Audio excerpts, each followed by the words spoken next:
Jugé et condamné sans avoir assisté à son propre procès. C'est en exil, loin du palais de justice d'Abidjan, que Guillaume Soro aura appris le verdict. Et la peine est très lourde. La prison à vie pour complot et tentative d'atteinte à l'autorité de l'État.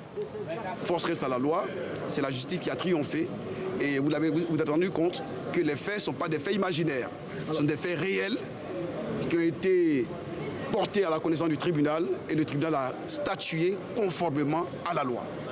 L'ex-chef rebelle, devenu Premier ministre en 2011, puis président de l'Assemblée entre 2012 et 2019, était accusé d'avoir fomenté une insurrection civile et militaire.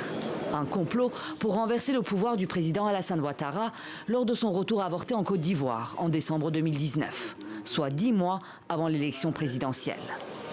Pour les avocats de la défense, la justice a été influencée par le chef de l'État. Nous sommes tombés en plein pied dans la justice inféodée à l'exécutif. La sanction du président Soro Guillaume est celle qui a été prédite, souhaitée et préjugée par le chef de l'État. C'est des justices vindicatives, c'est des justices au sol des gens pour régler des comptes. Et pour les avocats de la défense, il s'agit bien de régler des comptes. Non pas seulement avec l'ancien Premier ministre, mais avec tous ses partisans.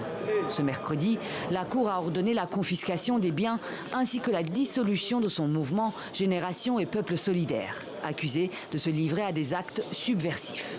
La procédure pour clos au pilori concerne non pas simplement un seul opposant, mais tous les cadres et sympathisants importants qui le soutiennent. Vous avez vu une décision collective d'anéantissement de, on va dire, opposants politiques à l'occasion d'un procès criminel. Sur les 19 autres accusés, 18 ont été condamnés, les peines allant de 20 ans à 17 mois de prison. Tous devront payer de façon solidaire une amende d'1 milliard de francs CFA, soit 150 millions d'euros à verser à l'État ivoirien. Depuis son exil, Guillaume Soro a rejeté ce verdict qu'il qualifie d'inique et dénoncé la compromission de l'appareil judiciaire et sa soumission aux diktats de l'exécutif.